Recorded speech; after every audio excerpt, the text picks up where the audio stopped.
Welcome to Out of the Question, a podcast that looks behind some common questions and uncovers the question behind the question while providing real solutions for biblical world and life view. Your co-hosts are Pastor Steve Macias and Andrea Schwartz, a teacher and mentor. Today is September 27th, 2019. Father Steve Macias and I will be talking about a subject that people can have one opinion about in the theoretical and a very different one in the practical. And as you'll see as we discuss this a little bit further, I'm somebody who probably falls into that initial category. So today's question is this: should Christians avoid jury duty? I'll let you take it first. Well, it's an interesting question because the idea of the jury is an ancient idea. We can find it all the way back in Viking culture and throughout all of the Western world. But you would think that today, in a culture that says, judge not, the idea of sitting and judging the soul of another individual for a crime would be a lot less popular. But we see jury duty both besmirched by those who get called for it and also glorified through novels, popular television, TV shows. Juries are part of our popular culture just as much as any type of rock star is. But the opinion of what the jury does and who the jury is changes from person to person and the time that they're called to be a juror. And the reason I frame this in terms of it's easy to have one opinion in the theoretical is that I have taught about the jury. I'm a homeschool mom veteran. I have been in numerous teaching situations where I was teaching American history and the Bill of Rights and how important the jury system is to liberty. That the 5th, 6th, and 7th of the amendments to the Constitution all have to do with the jury. So it's really easy to talk about how this gives people a voice and everything else. But then, like I was, you're called for jury duty. And you know the date, that the week that you have to set aside, and now all the important things you have to do in life come right to the forefront. And do I really want to be bothered by this? Have you ever been called for jury duty? I have, but I've never been able to serve on one. You make it sound like you wanted to. Well, I think there is a little bit of a desire to make it through the voir dire process and get chosen for a jury because it's an opportunity to bring God's law in a practical way to a crime. Exactly. So in my case, I knew that I had to serve, and I arranged my life this way. And I went in hoping, and I'll be honest, hoping that I just get to go home. And part of that, I've been in this jury process before. In my adult life, I've been called maybe 5 or 6 times, only actually having served on a jury once in a civil case, and other times being either in the pool of waiting if you're going to be called or not. And one of the first things that's obvious to me, at least where I live, is there's all this praise and thanking you for everything that you're doing, and this is a wonderful service, but they treat you like cattle. So you're thrown into a room with 100 other people, all waiting to be called, or in some cases, waiting to be told you can go home. They don't have anything there for you to drink. They don't have any coffee. And you are told to be there at a certain time, and they may not call you for an hour and a half or 2 hours, and then tell you, oh, by the way, go to lunch. And, oh, okay, now you can go back to your job. And in California, anyway, after one day of service, which you owe as a citizen, the next day you come back, and every day after that, it's $15 that they compensate you for. And this would be your compensation if the trial lasted a week, 2 weeks, 3 weeks, whatever. So you can see why, practically speaking, most people wouldn't want to do this. Right. And most people recognize that it's just a burden, and their boss isn't going to be happy if they get called for jury duty. I think there are very few exceptions. I think you've mentioned maybe students and nursing mothers. And disabled people. And those of us here that work at the school recognize that teachers, but we're not included in that list. So if you get called for jury duty, you have to put your life on pause for the potentiality of serving on a jury. Now, to go back to the good and godly purpose for juries, It has to do with the fact that the juries consist of people who are going to evaluate the guilt or innocence of someone in accordance with the law. So that's a good thing, right? Well, if the law is good, there's some issues here with there are new processes that were never imagined in the original, maybe even colonial or old common law system for juries that have been introduced here. And I think you've probably experienced these, where the modern American jury receives special instructions now, special instructions on what they can use or include in evaluating a case. In fact, there was a very famous case not even a decade ago where a man was on trial for murder and rape, and it was very apparent, there was ample evidence, and the verdict from the jury that this man was guilty and deserved the death penalty was eventually thrown out because the judge learned that inside the deliberation chambers, one of the jurors had quoted an eye for an eye as a evidence or a piece of argumentation for why they should vote to commit this guy to a guilty verdict. Once the judge found out that they had used a section or an authority or an evidence that was outside of the scope presented in the case, the jury's verdict was thrown out because it disavowed the instructions of the jury to only use information that was presented in the case. Right, and I think that's ultimately what had me excused this week, because as I said, I was hoping I won't get called, and then I got convicted of the fact that this isn't really my decision, this is God's. And so what did I do as a good Chalcedon person? I went to the Chalcedon website, I put in the word jury, and I was looking for something written or spoken of by Dr. Rushdoony to let me off the hook. Like I said, that's theoretical and the practical. It's funny when you're right up against something you don't want to do. And there is a chapter in his book, Our Threat and Freedom, and he also has a recording of that, the exact same material, either in written form or in audio form, where he asks, have you served on a jury lately? And so I listened, hoping I'd be told in my mind that it's not bad that you don't want to do this. Well, it was just the opposite. It was that the jury gets to judge the law, and it's really a protection against statist government. So I went to bed thinking, okay, fine, God, if this is what you want, this is what you want. Well, came into the courtroom the next day, and it looked like they had all the jurors they needed until systematically they released 11 of the 24 that were there. And so what happens? They call 13 more to come up and be questioned. I was among them, and I still was waiting for a sign. Come on, God, tell me why I'm here, right?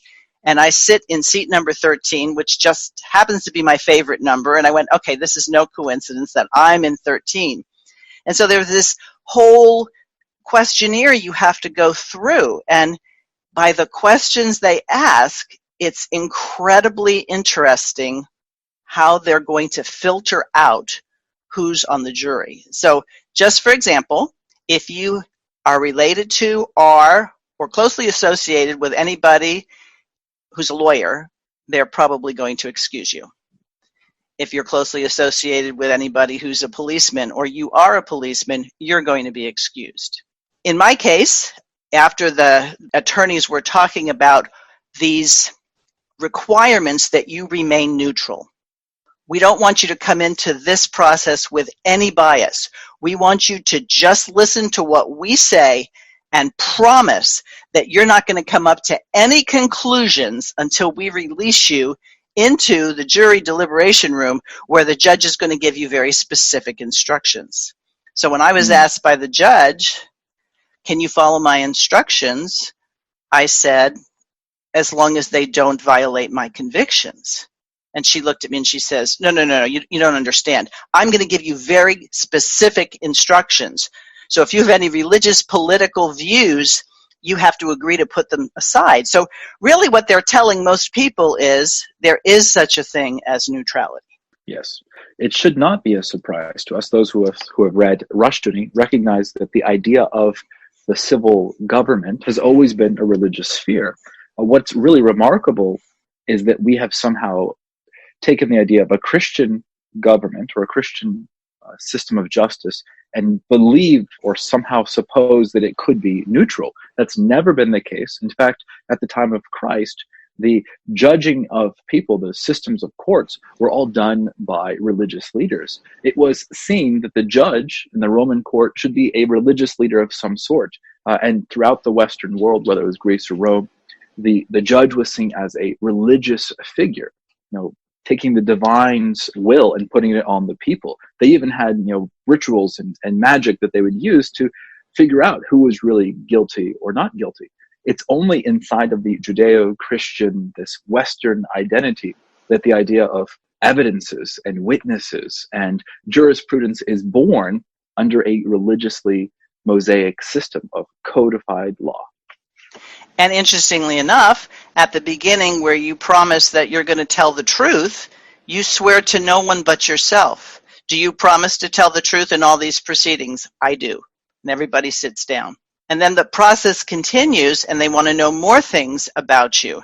And some people obviously get intimidated, so they get over to the side and they get to have a sidebar with the two attorneys and the judge.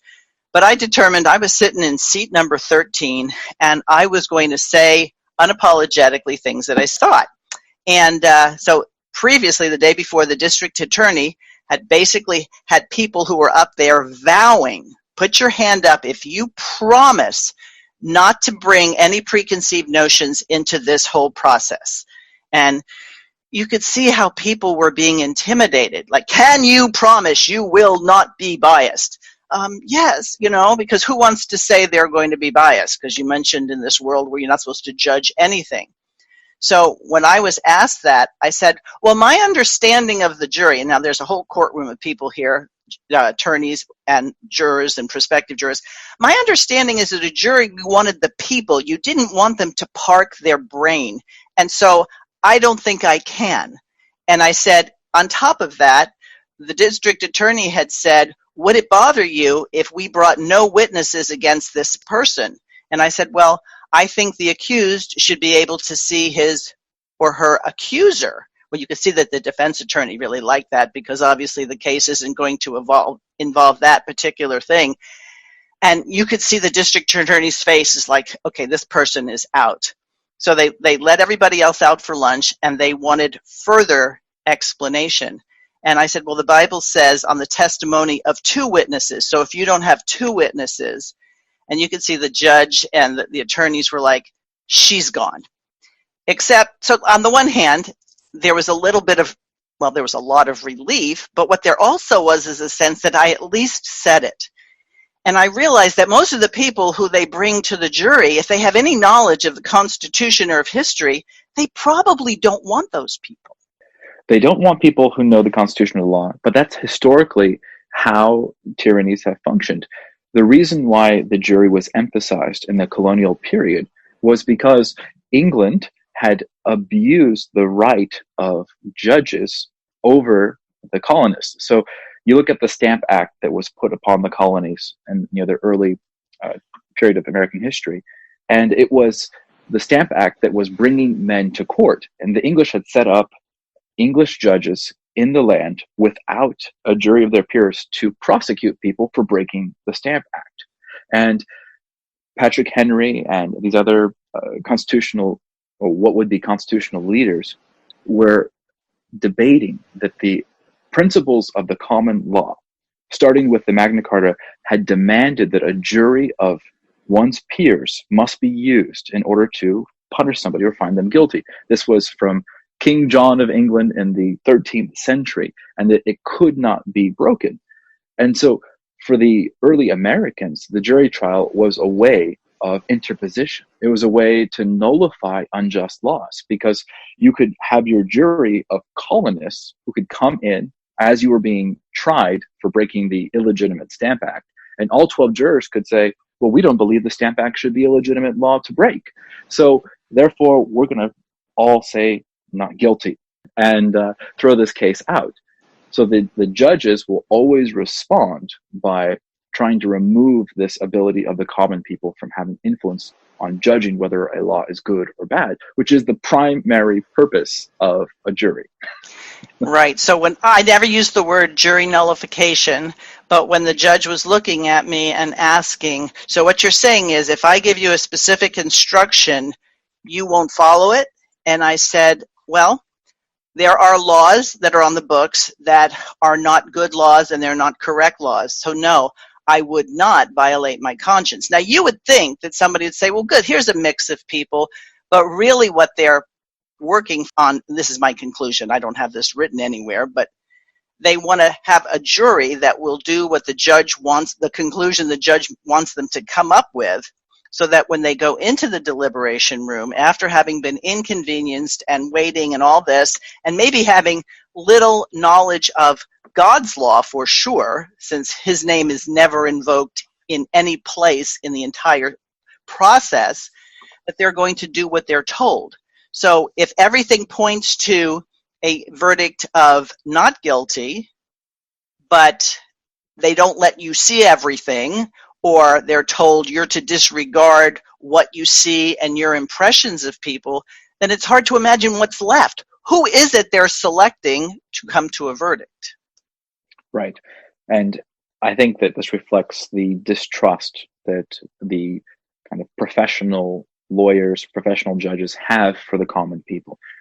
Now, some of it's justified, of course. Those who have gone through the public school system, are they really legitimately a group of our peers if they don't understand God's law? Do you want those who believe in all kinds of public school aberrations to really be judging over you? But there also has this new class of people that's set over us to judge us that has a completely different idea of what government is. The jury must be a jury of our peers, and it must be an educated populace. It must be those who are willing to consolidate the power of the government to the lowest possible levels. But now it's impossible with an uneducated populace to recognize really the system of courts and justices that we have today, with its districts and superiors and state courts and all these things, to really be a legitimate form of the federalism that our founders imagined. There is entire ministries now devoted to jury education. But as you said, there's this great conflict of the people who would serve best on juries are not being picked by juries to serve anyway. And so in the past, I've heard discussions that things like, well, then don't reveal that you're a Christian and you just wait till you get into the jury room and then you can do what you're doing. Although it sounds noble, it sort of reminds me of people who want to go in and reform the public schools.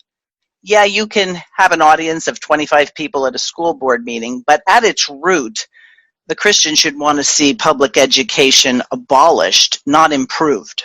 I think rather than having it be, no, you shouldn't, or you absolutely should and sneak your way in, maybe use it as an opportunity when you're questioned, and now you have an audience. In my case, I had an audience of about 50 to 60 people. I rarely get an audience of 50 to 60 people, and I was saying things like, the Bible requires the testimony of two witnesses. I don't believe I can violate my conscience regardless of what the law is. I think that the accused should be faced by his accuser. Oh, the other thing I said was, if he's not faced by his accuser, and so the judge reminded me, no, it's the state of California that's bringing the charge against this person. And I said, well, the state of California isn't a victim here. So they went on to the next one. The point is, maybe that's the whole reason I was there. So I could be the voice of one crying in the wilderness and have people think, wait a minute, maybe there's more I need to know here. Maybe there's more I need to understand. Right. And there's more to this. But rather than seeing this as a pessimistic view, the Bible speaks directly to this idea of local courts and justices. I mean, St. Paul himself admonishes the Christians in his age not to go to the local courts or to take the Christians to courts. So they were speaking about similar issues way back then. And they were, of course, under pagan Roman courts or even amongst the courts of the Jews.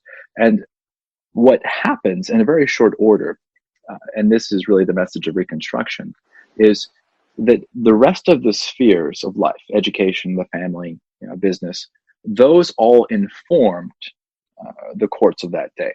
And we could see within just a few hundred years of Christ's advent that the legitimacy, the strength, the equality that exists in God's law appeals to men, right? When men are arguing over wrongful death, when men are arguing over theft, when men are arguing over true injustices, the only real justice that can be found is in the law of God.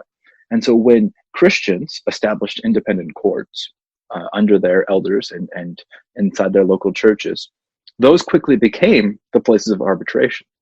Men would not go to the Roman courts. Even pagan men would subject themselves to Christian elders for them to handle the disputes. It's kind of like Moses revisited, right? So, but the Christian courts became known for applying God's law to these things. And then when the Roman Empire eventually becomes Christian, and this is, as Rushduni points out, the origin of many of our Christian vestments, the Roman courts and the witch doctors and religious leaders who were leading the Roman courts are chased out, and they're replaced with Christian bishops, because Christian bishops were seen as the judges of the people.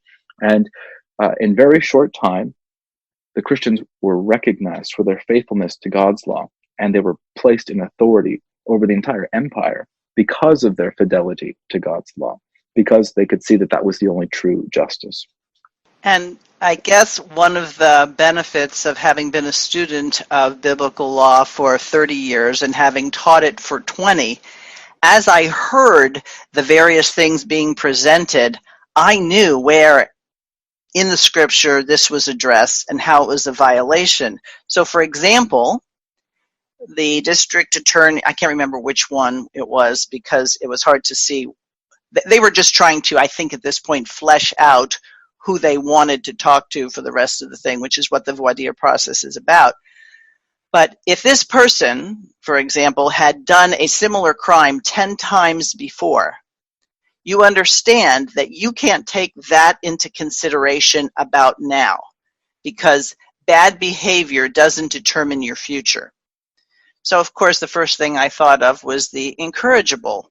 And as most people misunderstand it, they think the incorrigible son is a 9-year-old who won't keep his room clean, when the incorrigible son was a repeat offender who would never change his behavior and continue to do it. So the jury and all the people who could have been called for the jury, who were being addressed at this point, were told, you're not allowed to take any consideration of anything that this person did in the past. So again, when I was asked, could you follow the instructions? I said, well, I know enough to know that in this court proceeding, there might be relevant information that the jury never hears because of some technicality. And the judge said, you're absolutely right. You're not allowed to speculate about anything.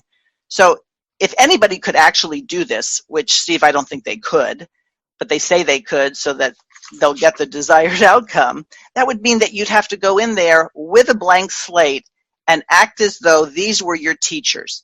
These people are the only ones who can tell you what can be considered and how you should consider it. Right. Well, and then there's no irony in the fact that courthouses are decorated with Greek gods holding the scales of justice. They believe, just like the ancients, that they were the origin and the source of God and law. I mean, there's no other place in our current culture where you can see that they might be gods as clearly as in this system of courts and justice. I mean, it's why Rushduni said that the source of law in your culture is your God. So if your source of law is that guy in the black robe, strangely enough, sitting behind a bench, or the guy wearing the suit behind the table there in the courtroom, then those are the gods of your culture. And unfortunately, in this last 2 generations, those gods have taken over what it means to be true and just.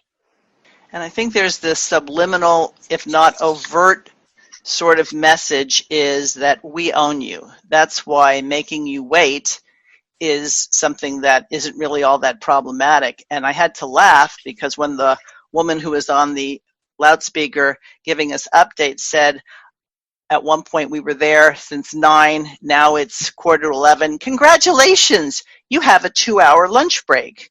So now here we all are, we've just spent the whole morning, and now we get to go have lunch somewhere. And then the next day, when we were told we had to wait, it's like, well, you can go down and buy some coffee. Do they have water in the jury room? Do they have coffee in the jury room? Oh no, they're not treating you like you really are as special as all those posters that are on the wall tell you you are.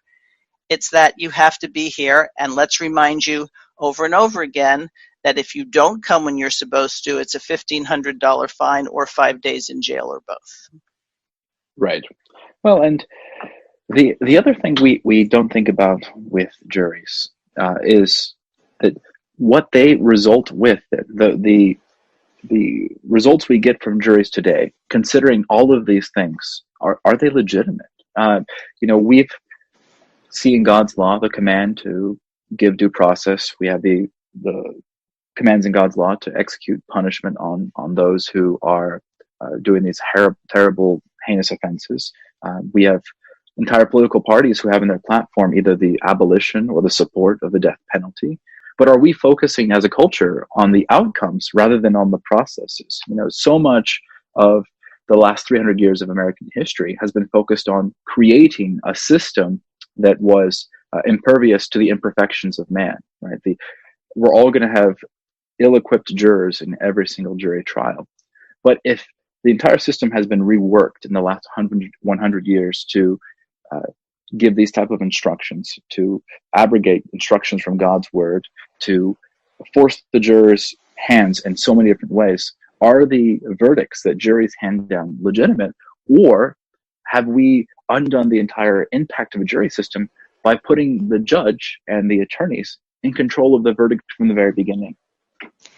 Not only that, one of the other jurors said that he might be disinclined to do a particular thing because he understood what the punishments were for a particular crime. They didn't tell us the full details, but we knew the broad category. And the judge made it clear, that's none of your concern. We'll determine the punishment. All you have to do is determine whether or not the district attorney proved beyond a reasonable doubt that this person was guilty. Well, there again, God's law is specific that the punishment should fit the crime, that there, as far as I can tell in Scripture, there isn't a whole process of plea bargaining so that you throw somebody out with like 30 charges to bring it down to 5 so you can make them feel like, okay, I've got a better deal. Really and truly, I came away with, this isn't about the criminal, this isn't about the plaintiff or the defendant.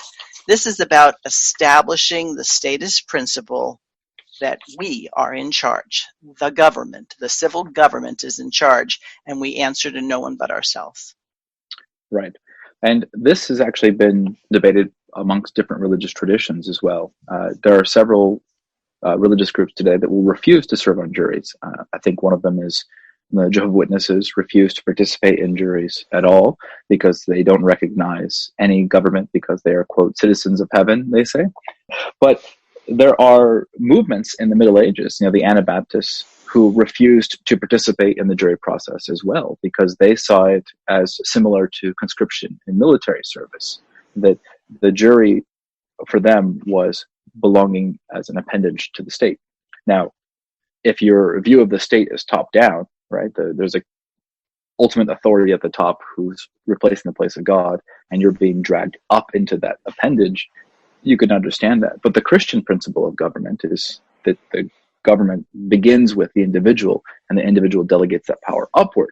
So if that's the way, and that's the way the federal system was created, then the jury is one of those basic ways, like voting, that Christians are exercising their views on laws and how the laws are met out.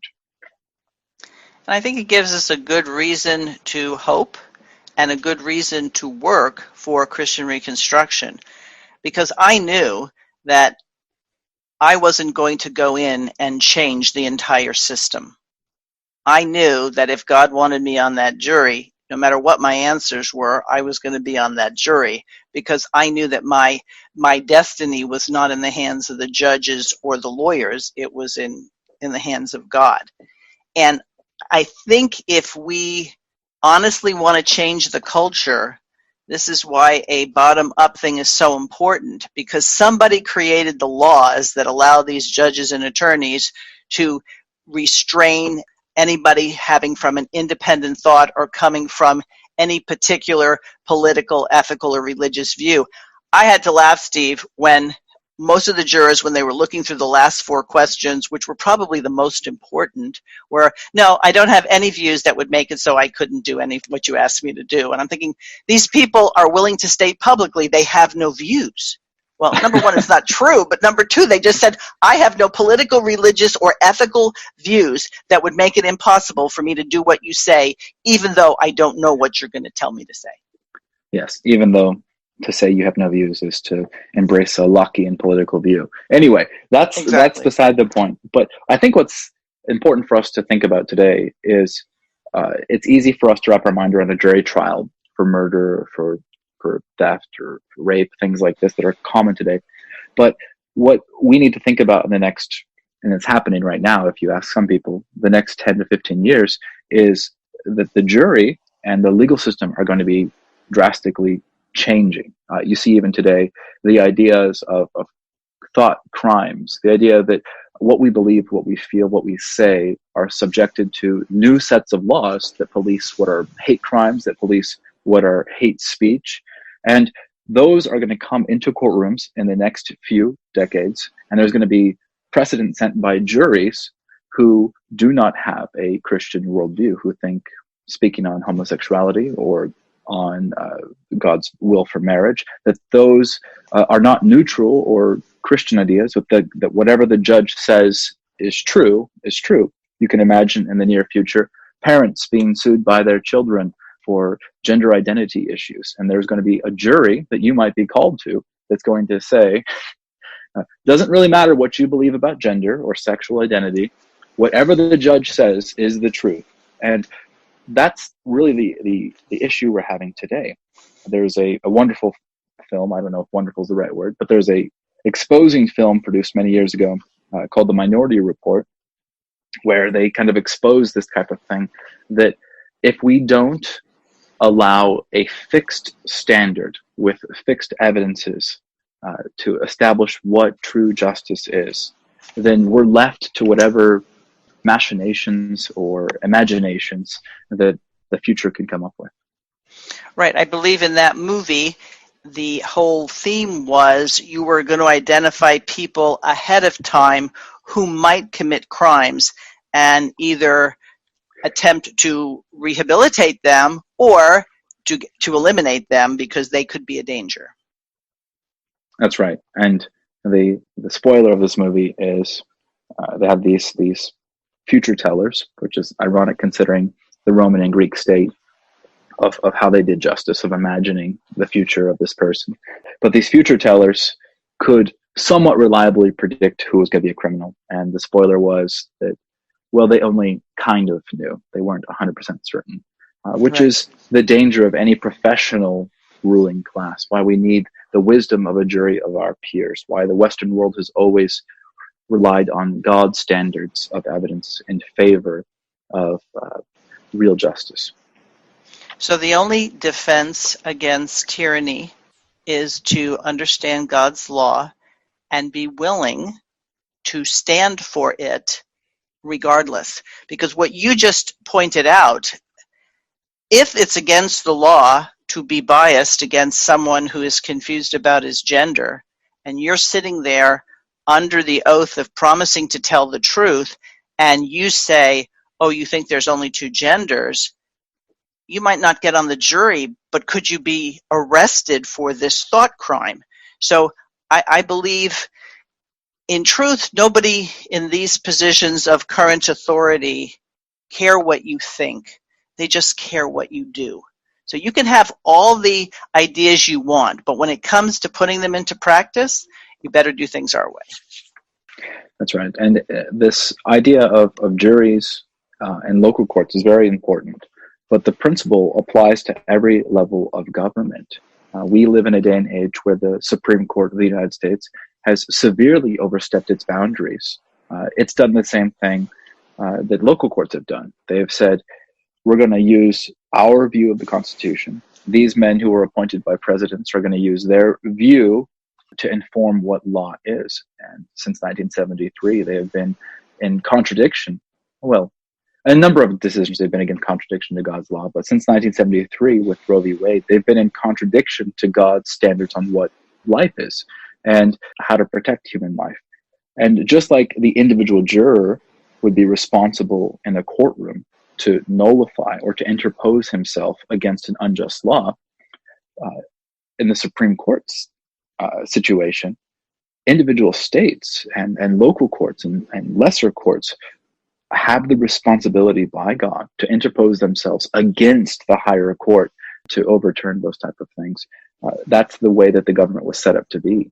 There is no idea that any judge or court, no matter what their name is truly supreme, but rather that they are just a delegated authority of a lower power. Right. It's funny that you bring up the Roe v. Wade, because in previous questioning, the judge was asking potential jurors to give examples when they said they could or couldn't do something. And I was ready for, well, give me an example of a law that could be on the books that was contrary to your conscience. And I was then prepared to say, well, for example, the idea that abortion is legal, that goes against the fact that it's very clearly the murder of a human being.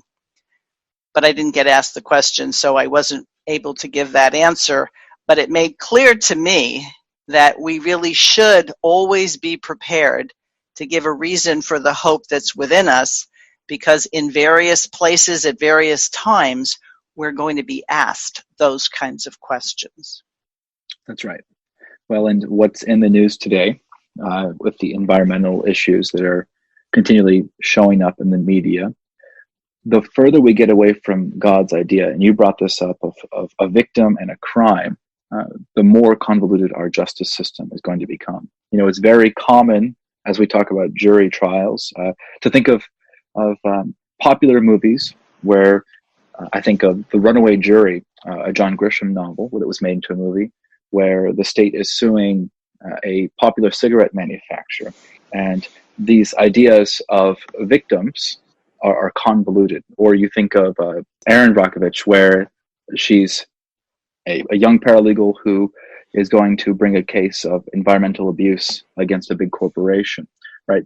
We live in a culture where the most they know about jurisprudence, the most they know about civil courts and juries is through these cases where there's no legitimate victim, or the standard that God has is completely ignored in favor of a standard invented by the EPA or some local jurisdiction or principality or civil government, rather than recognizing that when we move away from victims' rights, when we move away from victims and those who transgress the victims, we don't do a greater service for more people. We are limiting the scope of what justice can actually achieve.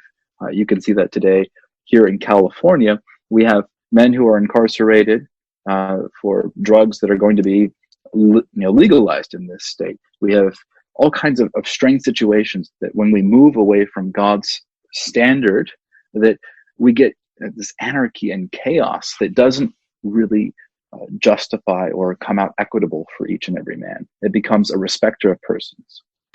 Well, I certainly got a lesson this week, and I got a lesson personally in terms of make sure that what you say and teach is really what you believe.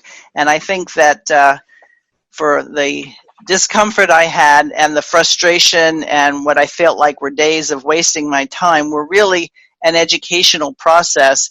And that's why I'd highly recommend people get and read Rushdoony's book, Our Threatened Freedom, because he goes through all sorts of different aspects of this.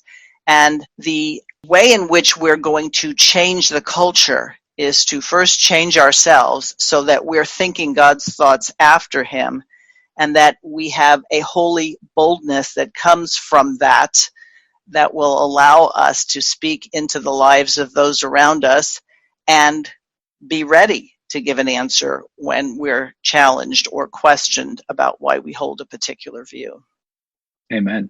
Any other books you would recommend in terms of the jury and where people might learn more about this? Right. So if you read the Anti-Federalist Papers, there are numerous references to the juries here, particularly if you read Patrick Henry's papers there. And I can't remember his pseudonym at this time. But it's important for us to understand the founding principles behind the jury. And so I would recommend going back to those documents. All right. Well, good. Well, listeners, thanks for giving us your attention for this short amount of time.